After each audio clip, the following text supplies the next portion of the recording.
Now, my final guest today is a lady who has lived a remarkable life. She's only in her 20s, but she's got 4 kids. She's got a husband, an ex-husband. She's got a reality TV show. She was formerly in Atomic Kitten, and she joins us today on City Talk 105.9. It's a pleasure to welcome Kerry Katona. How are you? I'm very well. How are you? I'm fabulous, thank you. And so nice to see you because I really love you. I think you're so warm and you're so endearing, and I'm worried about you because I read so much in the papers. Are you okay, firstly? Right, first of all, I'm absolutely fine. Never been healthier, never been happier. Good. Feel great. Don't believe everything you read. You've got this new novel out. We're going to talk in detail about that in a moment because it's a real sidestep for you, really. You're doing proper novels now opposed to talking about yourself so much. So that's fascinating in itself. You do get a difficult time because what it is, when you do publicity and you attract it, they can then attack you. Yeah. So then you have to come back and defend the attack. Is that good or bad? Do you mind or don't you mind? I'm used to. I think what I've been attacked on lately, being off my head on GMTV.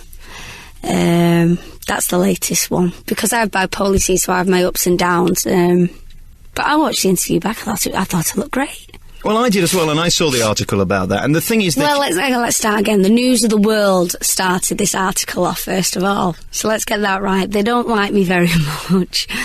But I'm absolutely fine with it now. It's making the book get loads of publicity. So it's... Is it worth it, though, because you're a mother, you're a wife? Do you really need all of this nonsense that goes on around you? No, I would rather not deal with any of it, to be honest with you. But it's not me that goes to the paper and say, listen, I was off my head on GMTV. Will you write about it, please? I don't go to my mother and say, Mother, will you go and write a story saying I'm an unfit mother and I should have my kids took off me, please? Excuse me, mate, who doesn't look old enough to have sex, can you go and tell somebody that we've done something round the back of Tesco, please? It's no do with me. This is just... all these stories come from 3 people. Matt's and girlfriend's gay. Allegedly. No, he is, honestly. Well, I don't know that any of those 3 things you've just said are true. That's absolutely right, but they all come from the 3 people. And unfortunately, I was brought up with the beggars, the backstabbers, the thieves, who were my friends and family, and drug takers, and I was one of them. And I hoped that when I done the autobiography, admitting it, that I did have a drug problem. It was more, I was a drug abuser. I wasn't a drug addict, I was an abuser. I thought by admitting that, and letting people know that I've been clean for the last 3 years, it still follows you. I thought I was, saying the right thing, they'll leave me alone now, but it still follows you, it still hangs around you, but...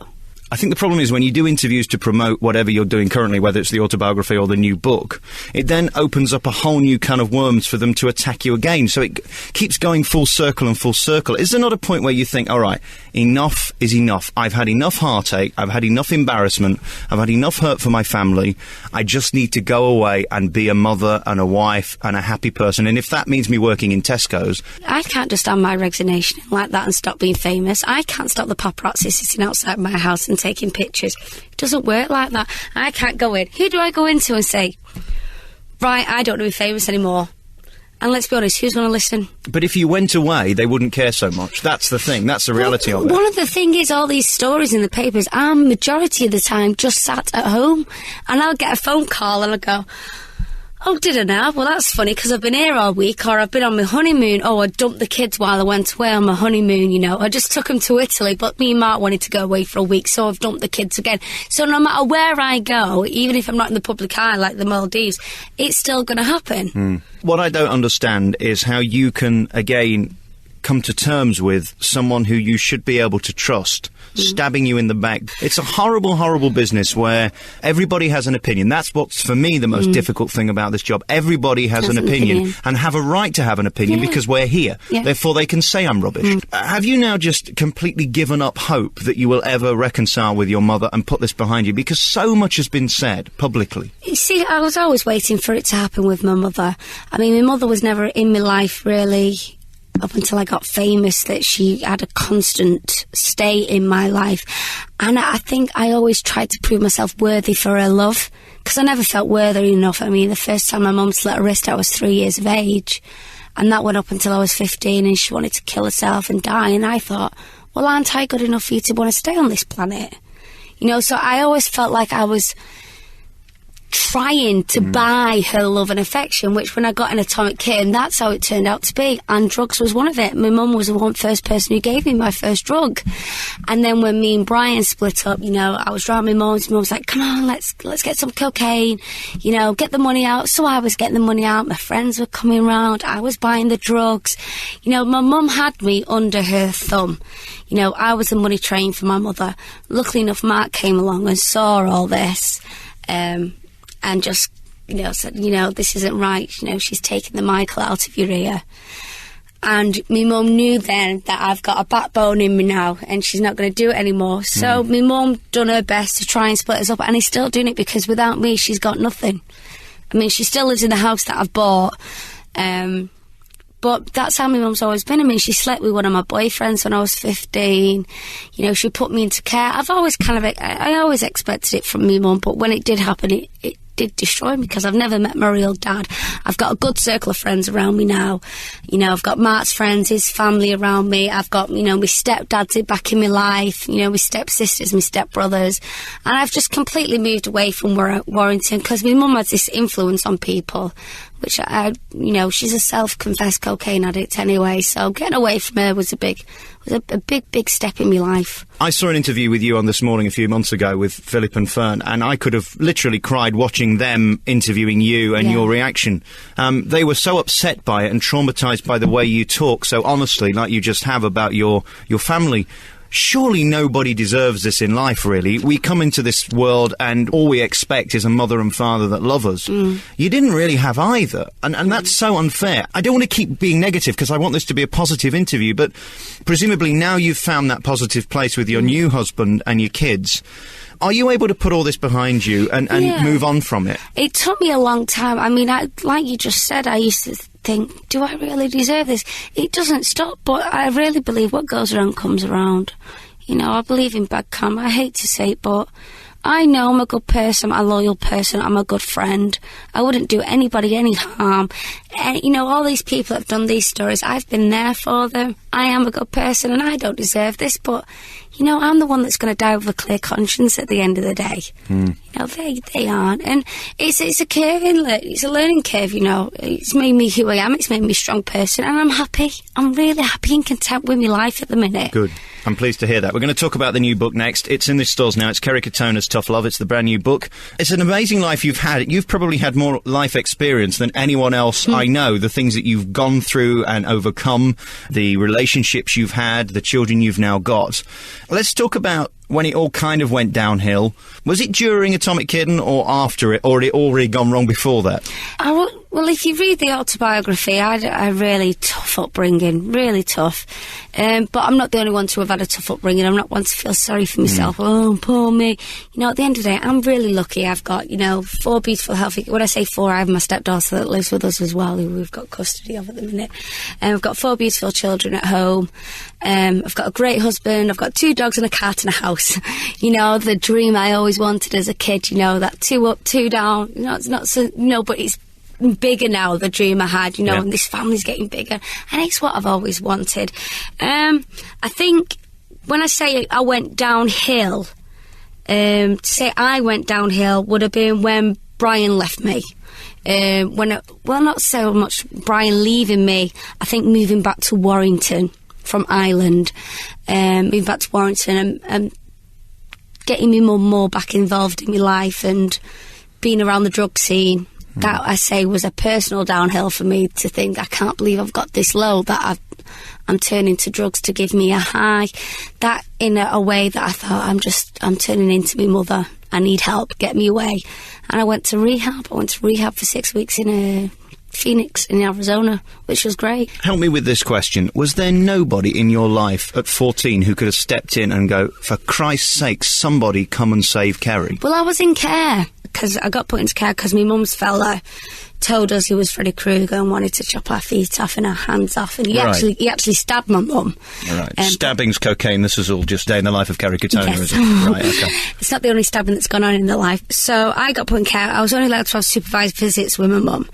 And then she finally did leave him because she said I made it all up. She finally left him and moved back to Warrington. And so, again, I was another meal ticket for her. She wasn't always in my life. She'd pop in every now and then. Because I was either with family members or my stepdad, or I was in the foster care. I was with this foster parent. And she came back in my life. And, of course, it's my mum. You know, I'm the only child. I don't know my real dad. And so she became more like my best friend, you know, asking me questions, you know, have you lost your virginity? You know, yeah, have a drink. And all my friends thought she was dead cool. So I'd have a drink with her. So she was always there, and I always wanted to defend my mum because she had a tough upbringing as well. So it was more like I was the mother and she was the daughter. I mean, I could have said, look, my mum's giving me drugs, but I didn't want to betray my mum. I didn't want to turn my back on her and say, I know what she's doing wrong, but at the end of the day, I so wanted her to be happy and love me that I would have stood by her and, you know, do anything that she wanted. Was there one person in your life throughout, a constant, who worried about you, who cared for you, who stood up for you? I'd say my stepsister, who's 2 years older than my mum. It's very confusing. Your stepsister's 2 years older than your mum? Yeah. How old's she then? She's 50 next year. And your mother's 48? Yes, she's 48 in January. That is a complete mind fart, isn't it? Well, when I was born, my mum was going out with this bloke who I called Dad. Right. So his dad was my granddad. Right. But she left my dad for my granddad. So my dad became my stepbrother. God, if you weren't here, you'd be on Trisha, wouldn't you? I'm serious. If we were, and my granddad became my dad. None of them were my dad by blood. But if you weren't a star, you would be on Jeremy Kyle, wouldn't you? This is unbelievable. I thought my life was exciting because I had tried quiche Lorraine at 13. I mean, this is the only exciting thing that ever happened to me, Kerry. We'll move on to the Atomic Kitten years now. Yep. I think really you only had one big hit with them, didn't you? You had several songs, but one big hit. I had 4 singles. I had Right Now, See Ya, I Want Your Love and Follow Me. And they were all top 10 hits, apart from Follow Me. And Whole Again was number 1.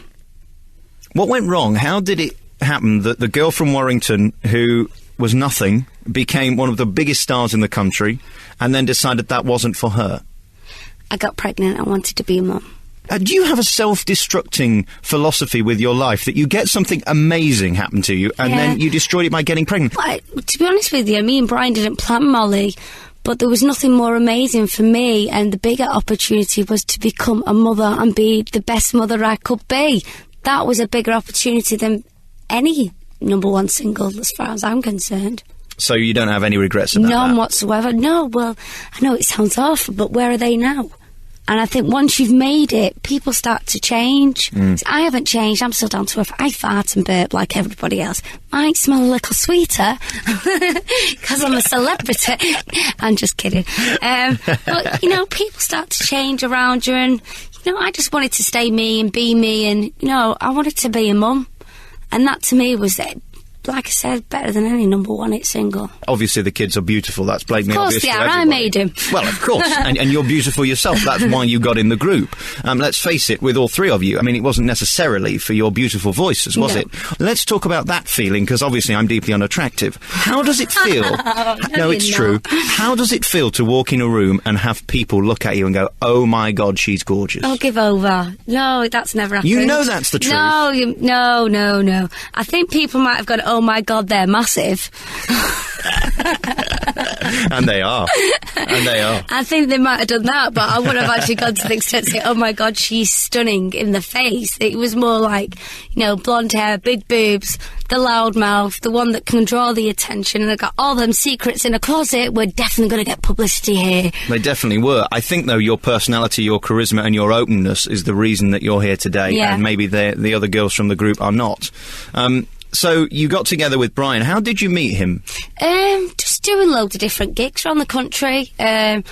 Bumping into him. He asked me out a few times, and I said, listen, mate, just because you're in a boy band, don't think I'm going to be another notch on your bedpost. And that is really what I said. And just hanging out and, you know, kind of went from there, really. So how long was it you were saying clear off before you said, all right then, come on, let's put a notch on the bedpost? No, was it 40 minutes, was it? 25 minutes? No, it was much longer than that. Oh, God, now you're asking me to go back. I really can't remember. I do, actually. We met in the September, And the 27th of November, 99, I had my first kiss with him. How marvellous. Yes. And you went on to have 2 kids, Yes. 2 gorgeous kids, and it went wrong. Brian left me because he fell out of love with me. And then, so I was living in Ireland. I moved back to Warrington because my mum was there. So you were totally clean during the period when you were with Brian. So then I turned to drugs. How does it feel when you're a father, do you think, when you then read that your ex-wife has changed and that she's now into drugs and she's the mother of your 2 children? How do you think he perceived that, and what did he say to you in terms of the children? Because they would be his primary concern. I have many, many, many, many opinions on this matter, but unfortunately I'm not going to disclose it because it's Molly and Lily's daddy at the end of the day. I unfortunately no longer speak to Brian. Right. And of course we're in a custody battle, which I can't speak for legal reasons, so I have to be very careful what I say. I mean, I can only imagine he must be distraught, he must be petrified, thinking his kids are being abused and looked after, but I hopefully know he thinks he knows me better than that. Well, knows I wouldn't do that. I had 2 words for you, Britney Spears. I think if that was true, you wouldn't have the kids, would you? How many times have I been asked about Britney Spears? Well, but that's true, isn't it? Yeah, I mean, it is completely true. And I wish the media would leave Britney Spears alone. I mean, in America, it's 10 times worse. Well, I don't know. Yeah, I mean, every time you see pictures, there's people with video cameras, camcorders round her. I mean, that must drive her insane. And, I mean, she's got a good family background as well. She's got a great mum there. She's got 2 beautiful sons. She needs to get in rehab and stay in rehab. I'd love to grab her and shake her and say, look what you've got. You know? Which is what somebody should have done to you way before you got in the situation you did, really. You need somebody around you. I wouldn't change it. I'll be honest with you. I wouldn't change it, you know. Life's a learning curve, isn't it? And, you know, I've been there now and I've tried it, and it's still made me the person who I am. I'm not Unfortunately, the only... Sorry, I shouted a bit loud then. Unfortunately, the only downside is it follows you for the rest of your life. I will always be known now as the drug-taking cocaine mother, you know? But, hey, I know the truth. I know I'm clean. I know my kids are healthy, so... Another question about this. Do you think you can cope with that amount of fame? You had it to a point, let alone what Britney's had, at that age, with that amount of money, for that intense period, for that long. It seems to me that nobody could deal with that kind of pressure. I think it was about 5 years ago that Britney Spears was voted the most influential, powered celebrity in the world. And she was, 18 or something? No.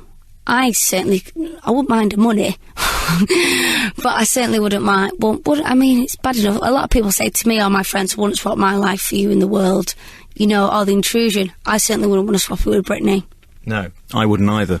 Intrusion regarding your life, how bothered are you? You're here today. I didn't see too many paps outside, although there were some guys waiting for autographs. Did they bother you? Yeah, I signed their autographs. I have press outside my house every day. Why? Why do you think they're sat there? What are they waiting for? I asked the same question. I have no idea. Probably, I've probably see me walking out with a load of cocaine around my nose or something. I've no idea. And what do? They just pap you when you come out of the house, and they pap you when you go in. Presumably then you have to shut your curtains all day long because they'll be... no, luckily enough my living room's at the back. Right. I don't know, I guess it's... Do you just ignore it now? I'm oblivious to them. I mean, don't get me wrong, I know some of the lads, and the sound lads, and I'll actually say, do you want a cup of tea? Because, they sat outside all day in the car. Do you want a brew, lads? So who's financing that? Who's paying them to sit there, or are they paying themselves? I asked one of them. Some of them get a weekly wage, and then depending what the picture is, and if there's it's not the press that bother me. What bothers me is the reporters, the press. I've asked the lads, I was honest with them. I said, so how much do you get? Some of them are on a weekly wage. Some of them are freelancers, where they say, like, 3 of the photographers, and they'll get a picture, depending on what the story is. Like, to get my first picture of the bump, they'll get the money from that goes to different magazines and all the... There was like a picture of me topless on a holiday in Marbella when I just found out I was pregnant with Heidi, and I think they got £25,000 for that, which is just ridiculous, isn't it? Well, it's also your Just money, for me- really, isn't just, it, as well? that doesn't bother me, you know, that really does. Oh, it'd bother me. I just find it, 25 grand to get me WAPs out. It's just ludicrous that somebody wants to... I don't see the big deal. Now, there's a question I've got to ask you about this book writing thing. Is this going to be you from now on? Is this what you're going to be known for? Kerry the author, not Kerry the anything else? No. Do you honestly think that will ever happen? As much as I'd like to just be known as Kerry the good mother, I'm always going to be classed as Kerry something or other. No, I've got another 2 books coming out after this. I'm also doing a short film with Mackenzie Crook. So I'm interested. I like to do acting. That's my main thing that I want to do. Any more music, or are we done with that? Oh, I don't know. I think we're done with that. Maybe. If it would, it'd be more cover versions than anything. I don't think I've really got the body to be a pop star prancing around on a stage now, have I? I don't know. There's a lot of people who like looking at that body. Talking of which, Mark's in the studio, your new husband. Congratulations. Thank you. What is it about this woman, then, that did it for you? Meaning... I mean, there's a lot of baggage that comes with Kerry. The fact that you've got pap set outside your house every hour of the day. I don't know, I can't answer that. Oh, thanks a lot. Was Do it I just- make you laugh? Oh, yeah, sorry, yeah. She makes me laugh. Why you- She is quite funny. She is, in her own way. Well, she's obviously a big personality. That's why everybody loves her. There's a huge baggage that comes with somebody like Kerry. Just because she's a star, you clearly don't want to be showbiz. Why would you want to have a relationship with somebody who brings you all of that attention that you don't necessarily want? Is it just she was just so amazing you had no choice? Because I love her. Simple as that. That's her job, and I've got my job. Her job's showbiz, my job's driving. And what about the paps outside the house? It would drive me insane. The ones who are outside the house are all right. There's 2 or 3 of them who we have who we know. Sometimes buy a brew now and again, and they buy us one back. But there's only 1 or 2 who come up who we don't really like or we don't know. The others, you know, if we go out and we're with the kids and we say, look, lads, don't take any pictures, they won't. Or they'll ask if they can come with us and take pictures. So they're not too bad, the ones outside the house. It's the ones who write the stories with the pictures they send in who are not too friendly. So how much did you know about Kerry before you actually got to form the relationship where you got married? Just what you read, isn't it, really? You know, you don't bump into celebrities every day. So it's only what I've read, really, so... And what was your perception of her? Come on, be honest. Mark's very new to this radio interview. He's not done one before. He's doing very well if you let him answer. I know, Let him okay. answer. Well, as she was saying, when they wrote the book, I was there with Fanny, the ghostwriter who did the book for Kerry, so I got quite a lot of info in a short period of time. Like, they wrote a book in 6 months, I think it took, was it, roughly? So I got to see all her life in 6 months. Well, which, when most people first start dating somebody, they don't get that lot in 6 months, do they? And what an extraordinary life as well. I mean, just remarkable. It's different. I'll tell you how I feel about Kerry, and I said this the minute she walked in the door. I just wanted to give her a hug. The crap that she goes through and the things that people say about her must break her heart. I think one of the most disgusting headlines I read in the last year or so was the headline about you taking coke whilst pregnant with your last child. That, presumably, is the greatest insult for any mother. When you read that and you opened the News of the World that Sunday, how did you feel and how did you react? Well, I was expecting it because it was my friend who'd done the story, so it didn't surprise me, but that devastated me. Like I said, I wasn't on my medication then because they couldn't find a healthy medication for my bipolar while I was pregnant, so my hormones and my ups and downs everywhere, but that disgusted me, and I think the majority of people who read it just knew it was a load of baloney. I mean, look at the source that it came from. But there will be some who will believe it, and that's the shocking thing. A lot of people do believe it, and that sometimes I think, God, what do people think of me? But I've had so much encouragement walking down the street from fans. Oh, Kerry, we love you. Oh, keep your chin up. We think you're great. We don't believe it. I've never had one bad person come up to me and say anything. It's also, oh, we think you're great. We don't believe a single word of it. That was harsh. And this came from a girl because I had her working for us to help her out. Found out that she was on benefits. I said, well, you can't do it, because I'd get into a lot of trouble for it as well. What recourse do you have when somebody says something like that against you? Surely it's libelous, isn't it?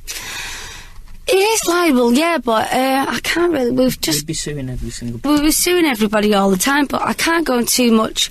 Like I said before, what goes round comes round, and I can't say too much. Well, I don't know what you're trying to say, but you've just said it. Yeah. I read everything about you, and all that I ever want to do is hug you, because it seems to me, even if it's true, it's tragic, and most of the time it's not true, which is even more tragic, because I don't know how you deal with it. I've said to you before, when people write things about me, I go insane. I think about it all day long. It ruins my week.